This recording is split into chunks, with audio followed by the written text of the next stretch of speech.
So I haven't done my videos in a while, and I was in the process of doing one.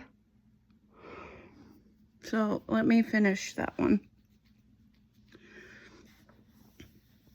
So it's the second, it was the I was talking about when my ovary burst. And then I went back to work and I was bent over in an extreme amount of pain. I couldn't stand upright. And it was because I had the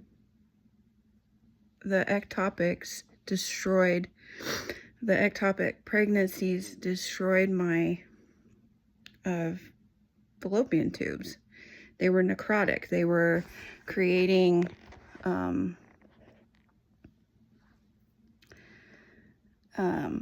bacteria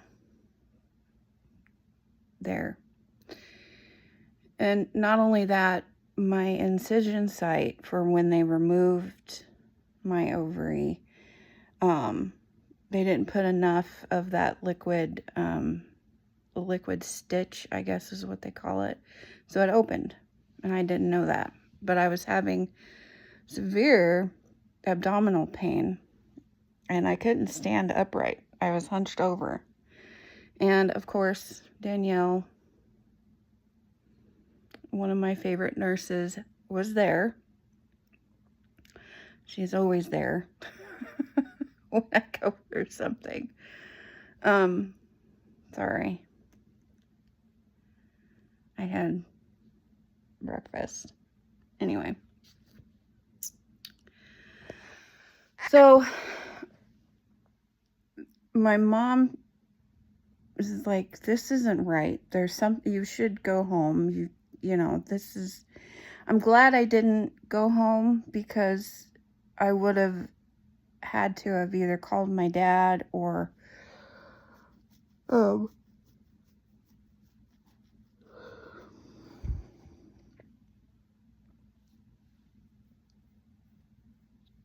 something.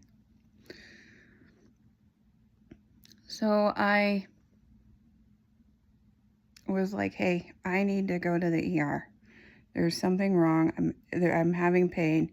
And I was vomiting. Started to vomit. So I go back there. They palpitate my stomach. I don't know if they did another ultrasound or not, but I know they were like, well, we're going to have to send you over to Bend. The surgeon who did your surgery is there, and hopefully. So anyway, long story, I go to Bend. Travis again is with me, comes. This is when my blood pressure tanks, and the ER doctor is like, hey, wait a minute, we need to get her blood pressure stable. So I end up with 2 IVs. Okay. And the surgeon who did my first surgery comes in. She's like, so, because they come in and do an ultrasound on my abdomen to see what's going on. So they did the ultrasound, and I was getting the IV. The surgeon comes back, and it's like, your fallopian tubes are necrotic. If we keep them there, you will die. So it's up to you. Do you want them removed or not removed? And I'm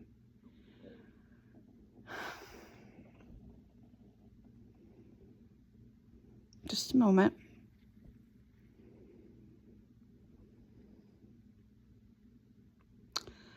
I laid there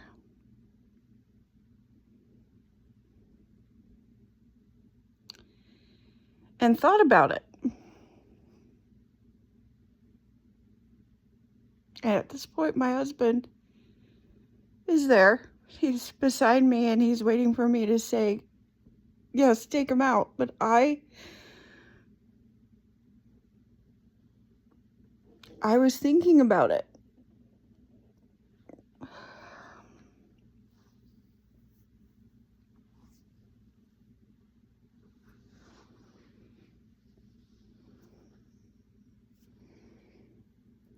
I thought about it. And he interrupted my thoughts, which was good, and said, no, she will have them removed. And at that moment, I was mad at him. Because it was supposed to be my choice. Even though my choice would have been stupid. It was my choice. So, I clammed up and I didn't talk to him. He knew, and he said, I want you to live.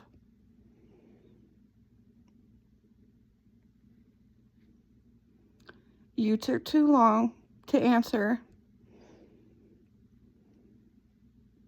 And I knew what you were going to say. And you need to live.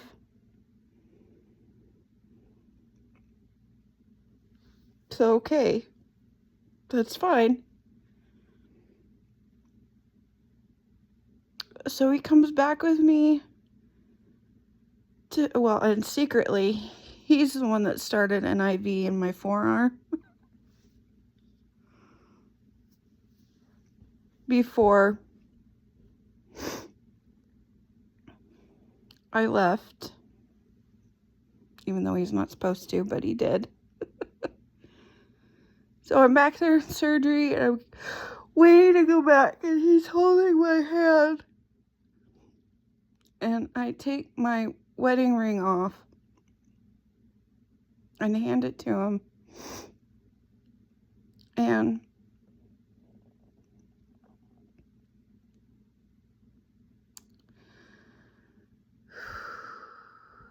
I remember thinking, I'm not a woman. I'm half a woman.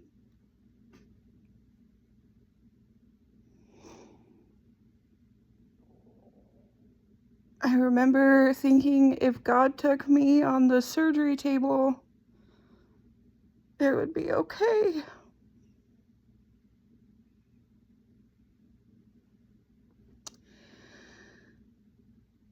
So I wake up and I'm back in my hospital room. Travis is there. He puts the ring back on my finger.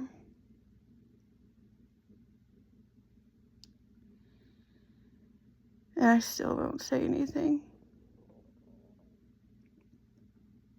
Because I'm very, very depressed at this point. And angry.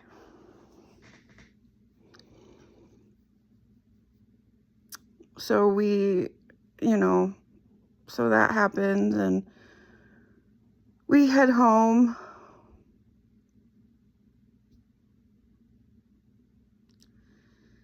And I start getting into a funk. Because I don't want to talk to him. I don't want to see him. I'm mad. And I'm angry. Like, how dare he? How dare he talk for me? Not thinking of I was being stubborn and I was being pig-headed and not thinking any of that. I was angry. I did not feel like a woman anymore.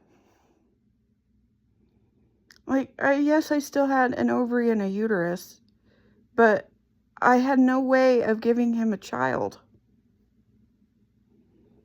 That was my thought. As I still wanted to be a mom. I still wanted to give him a child, his own child. And I had people tell, oh, you still have the boys, it's not a big deal. Well, it was a big deal. It was a big deal to me. And so moving on, you know, we just kind of settle in a routine. And finally, Travis is like, what's wrong? And I look at him and I say, you want to know what's wrong? You took my voice away. You did not let me speak. We were in that hospital and I didn't get a chance to talk. You talked for me and you took my being a woman away from me. I am not a woman anymore and I'm mad at you for it. And he said, you were being stupid. You are a woman. And I knew what you were going to say, and I did not want you to die.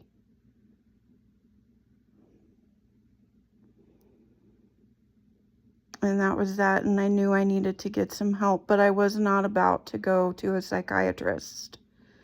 There was grief counseling for like after life care, but my pastor at the time was doing it. And I said, look, I know this is weird, but I am in mourning. I am grieving because I'm not able to have children anymore. And I need to talk to someone because it's about to destroy my marriage. So he says, okay, go ahead and come. You know, we'll figure something out. So I go. And it's just him and me. And I got to tell you, those weeks of counseling and him talking to me opened my eyes to the fact that, you know, it's okay to be angry. It's okay to be upset. It's okay to be sad. It's okay to be mad. But it's not okay to blame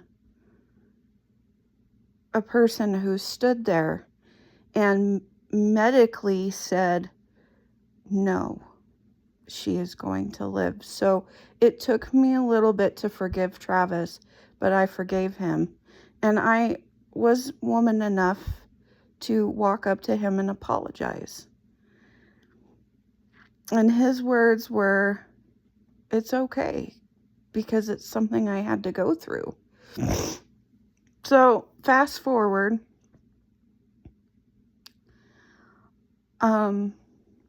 during that time, I was close to 300 pounds. I was still in the 200s. So during that time, I was grieving. I don't care what you say. When you miscarry children like I have, it's grieving. You are mourning for something that was growing in you and then died. Because that was life. Life was growing inside you and it didn't. God wanted it. God needed that baby more. It's mourning. And miscarriage is not taboo. It's something we should not be quiet about. It's something we should talk about. And instead of blaming the woman for it, because it's not her fault.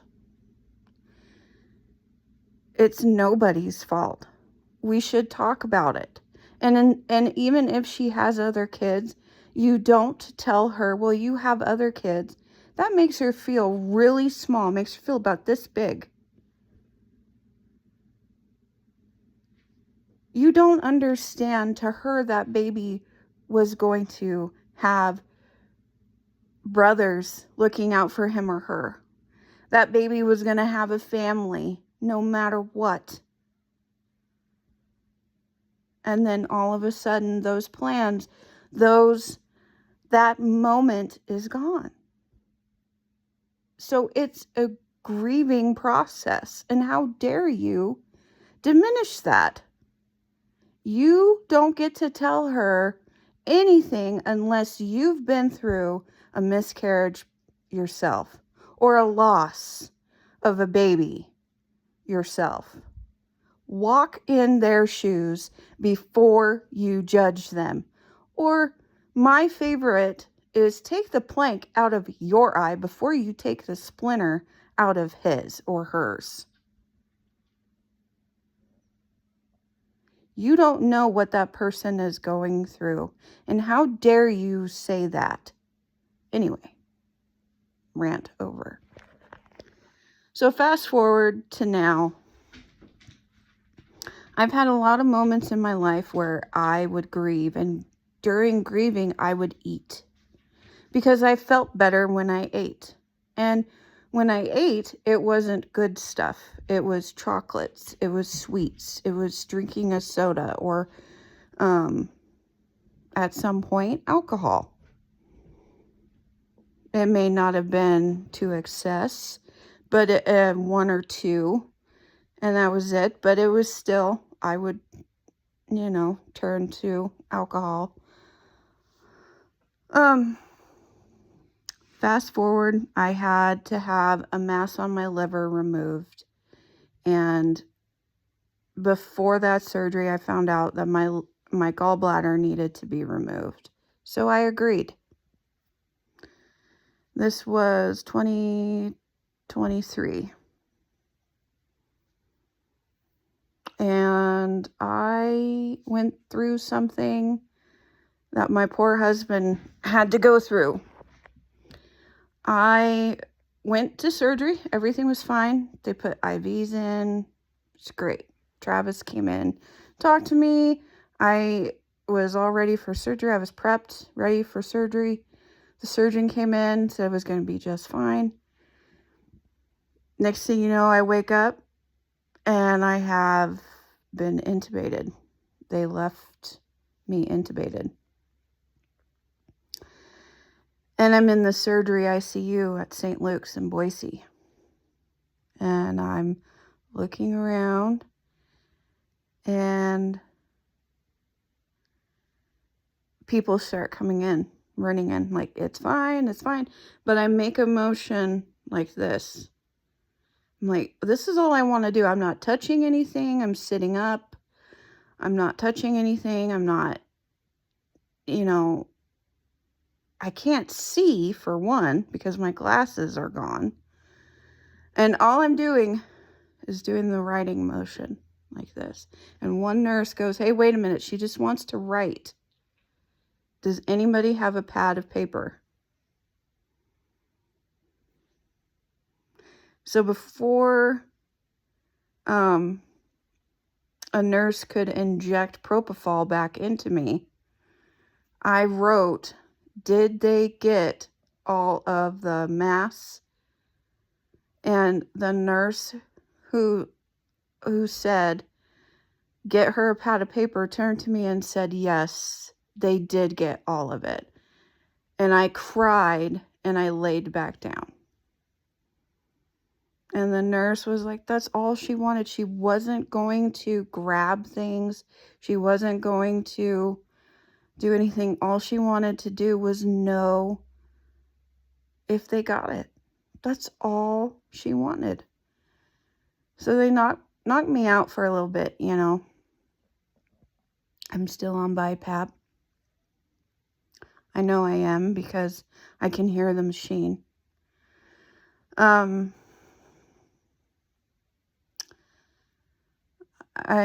But I still have the tube. But I know I'm on BiPAP because I can hear the difference. It's not breathing for or helping me to breathe. It's assisting, if you will. I don't know if that makes sense, but I still have the tube in, and I'm thinking, well, this is great.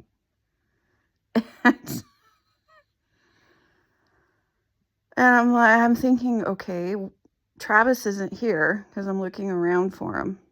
And the gal was like, we need to change the stuff under you because they left it from surgery. So I rolled one way, totally fine. Rolled another way. I now know how people felt when we would roll them onto their left side. It hurt.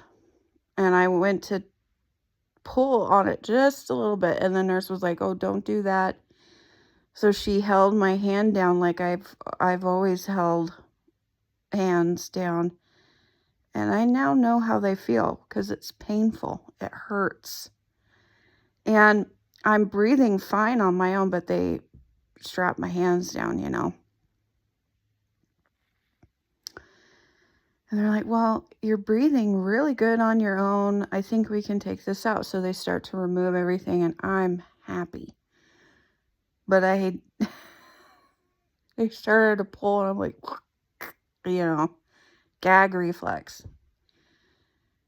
And boy, did it feel good to have that out. And I was able to drink some water and some ice and chew on ice. And I had to use a breathing machine, like a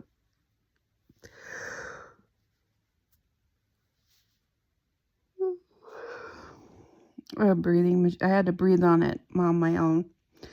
Well, Travis comes in and Mary is with him, and Travis sees that I'm free of tubes, I'm free of everything, and he's like, oh good, she's up, doesn't have anything.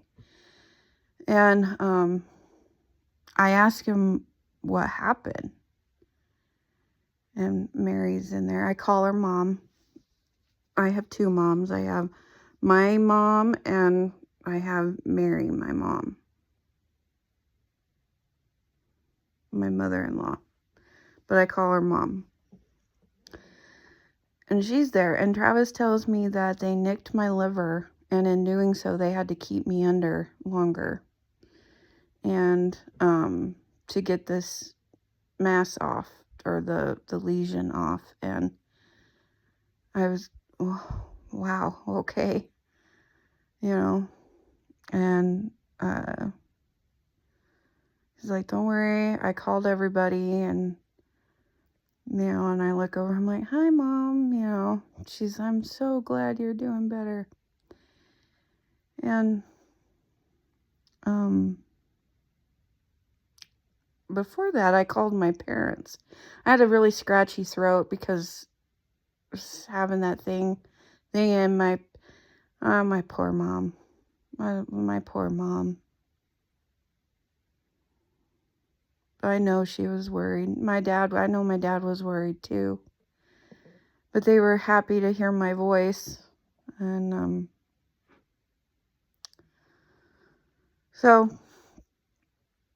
physical therapy comes, I walk with them. Next thing you know, I'm moving to a different room. Great. Well, time goes on. They're like, your blood pressure's a little low, but it's not too bad. Okay. Well, my dad comes. And this is what I'm worried about for bariatric surgery, like the after.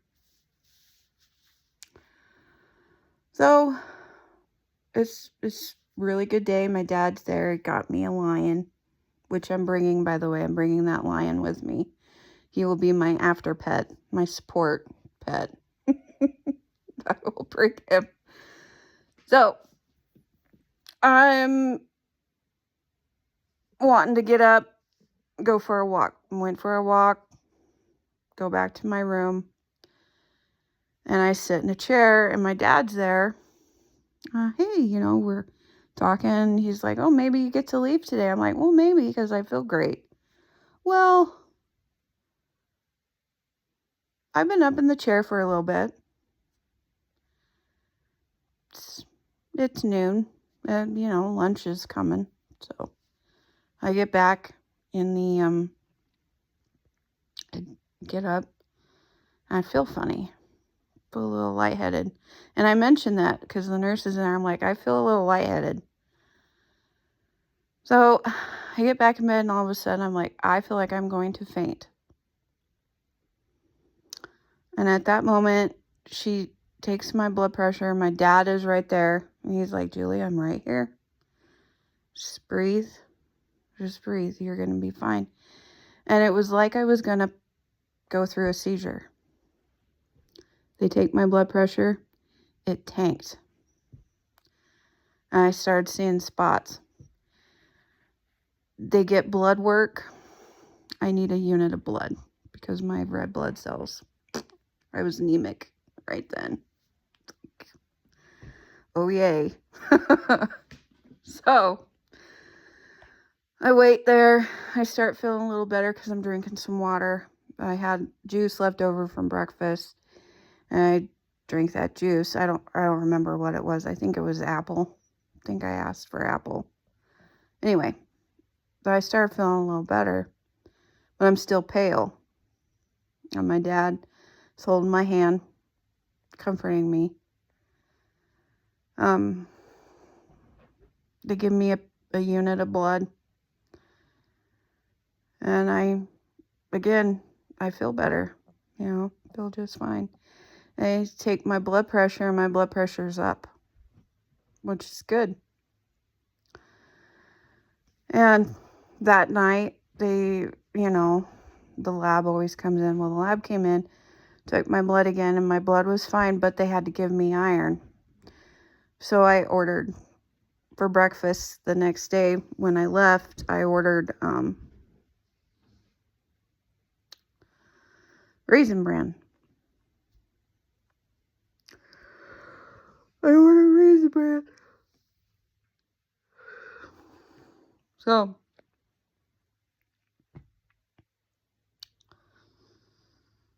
I order that, and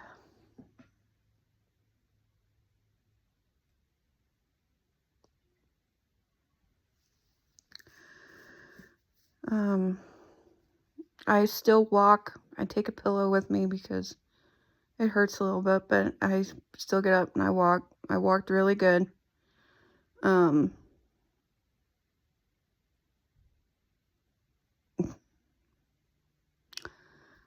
Then I find out, hey, you're gonna leave today. Awesome.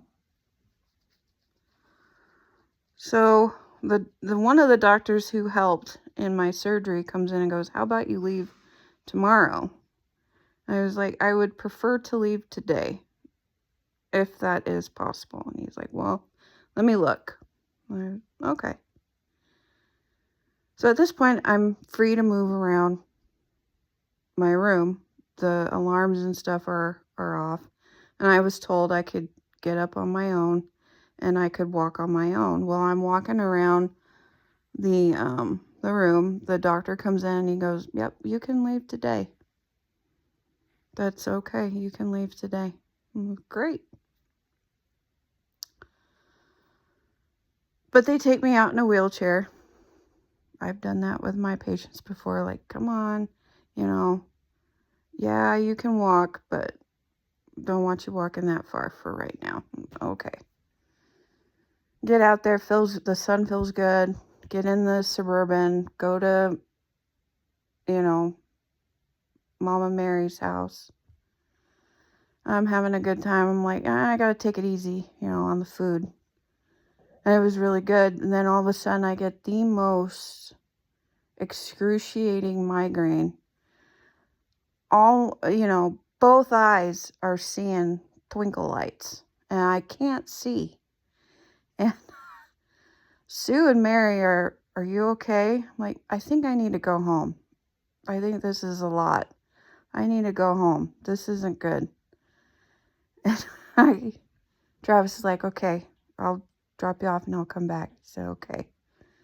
And they give me hugs and stuff. I still can't see. I'm seeing twinkle lights. This is double vision twinkle lights or aura, whatever. But it's a migraine. I know it's a migraine because my entire head hurts. It hurts. I was like, yeah, I need to go home. I need to put my feet up. This is bad. And was it with them I couldn't have? No, that was with my tooth. Never mind. Or my ankle. Anyway. So I take Tylenol and ibuprofen, over-the-counter stuff. And I'm laying there, and I have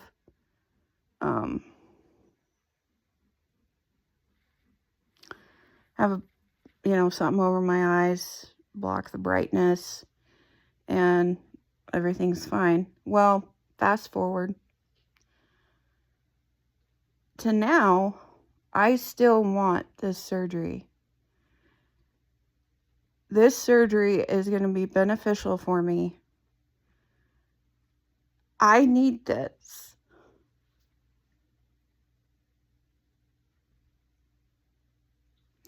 And I know with researching, I shouldn't have gone through the rabbit hole.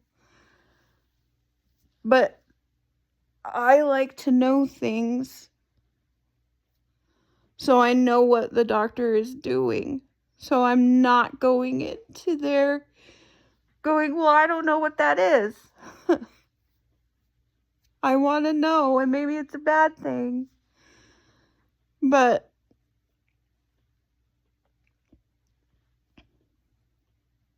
the surgery has done more, it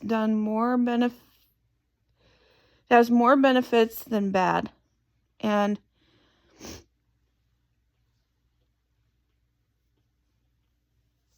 the outcomes for all surgery, no matter which one I choose, is going to be the same. And I've had every doctor, every friend tell me that the lap band is not the way to go. So that's out. The sleeve is out because you have more of a chance to gain more weight back with it, plus 10, than you do with gastric bypass. And you know what? I'm going with the gastric bypass, because I would eventually have to have it anyway with the sleeve. So that is the way I'm going. But this is going to be beneficial because this is something I want and not something that has to be done.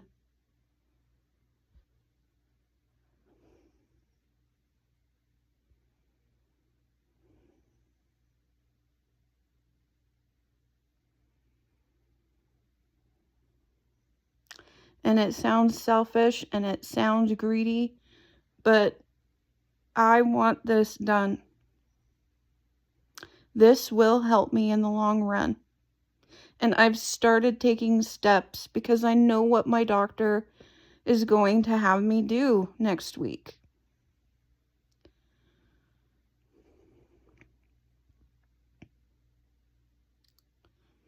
I'll go to the consult, we'll talk, and I'll tell him, and I'll meet with a nutritionist probably during that week, and I'll know what will need to be done. I'll have to drink nothing in the morning, nothing in the afternoon, but protein shakes.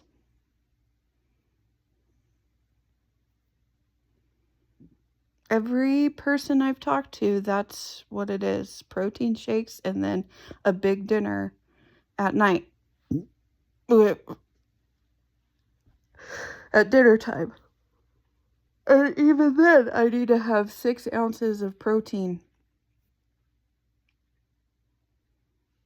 6 ounces of fish, chicken, pork, or beef.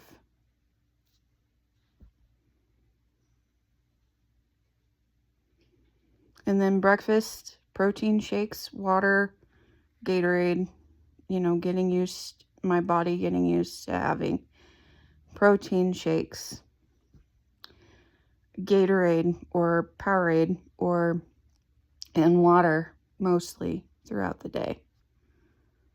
And then big dinner. Then an actual meal at dinner time. And you do that to calm your liver down, because your liver is hyperactive at the moment, and it calms your liver down. So when they do the surgery, it's not in the way or impeding what they're going to be doing. And then so I'll have to see their nutritionist, and then I'll have to see their psychiatrist, which that's a long story. My parents know, and my husband knows why that bothers me. But my mentality is I'm going to walk in there, I'm going to say, look, he or she is going to start their spiel. And I'm going to say, I know this is going to be hard, number one. Number two, I know myself. I need structure, otherwise I will be back here again. Number three, I have a great support system. I have my husband, I have his family, and I have my family, who will be like, hey, what phase of the diet are you on now? How much of this can you have? Are you sure you can do that? Or be supportive when I'm down and depressed and going, I can't do this anymore. I'll be like, yes, you can. You can do this. I know it's hard right now, but everything in life is hard. You can do this. My mentality is, this is not going to be easy. It is going to be hard. Trust me, I know it's going to be hard. But I can do it because I have God on my side. God is with me. He knows what I can do. I have my husband. I have my dad and my mom, and my husband's dad and mom. And, you know, those people support me. So I can do it. Anyway, this is a really long video, but the past couple of days I didn't post because I would have said the same thing. You know, I want this. I need this. This has to happen. And if I can't have medicine to help me or injections to help me, what else is there?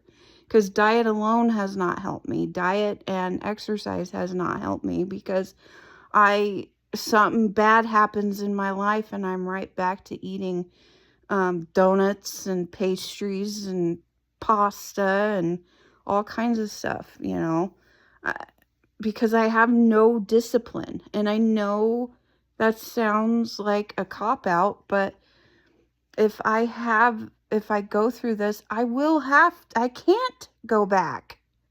I can't have a depressing moment because my stomach will be this big. And I can only have meals the size of like a quarter or a silver dollar anymore. So I can't do that. And that is what I need.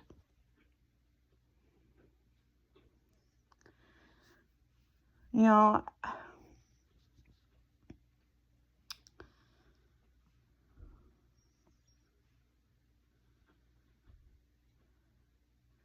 know, my uncles passed away. The uncles that were in my life a lot, who came to see me and my siblings a lot. They were always there. Uncle Soda Pop and Uncle Bubblegum.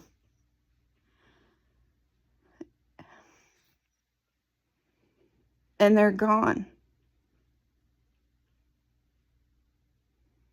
Whatever reason, they're gone. They were alone. They didn't have anyone telling them, hey, get off your ass and let's go for a walk. They didn't have anyone saying, hey, why are you sad today?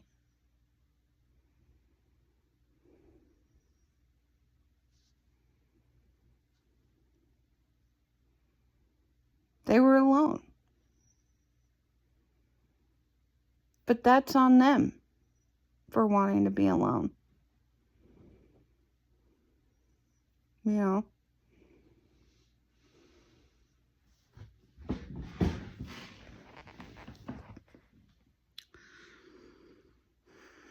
It's sad that they're gone, but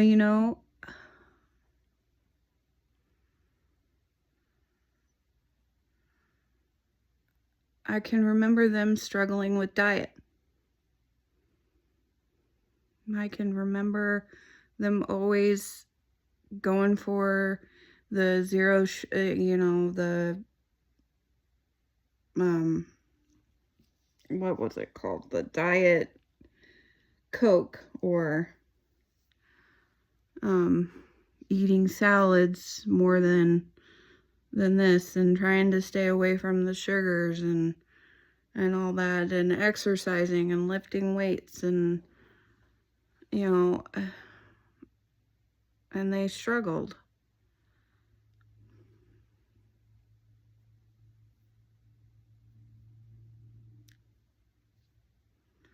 And I struggle with my weight a lot.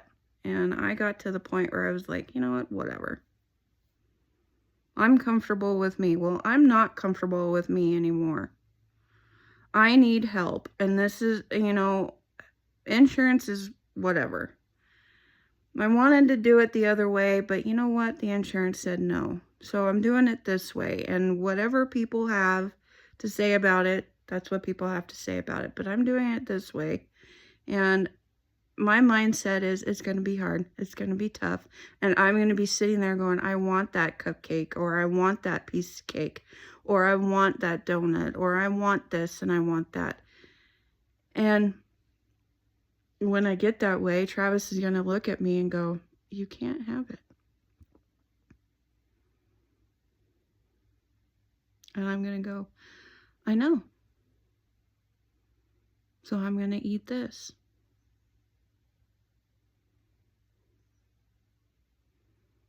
And that's going to be good. And that will be okay. So, video is over. I'll do another one sometime this week, this coming week. And I'll do one on Sunday before I go to my appointment. So, I'll probably do one the day of, so. Yeah. That was to finish my video.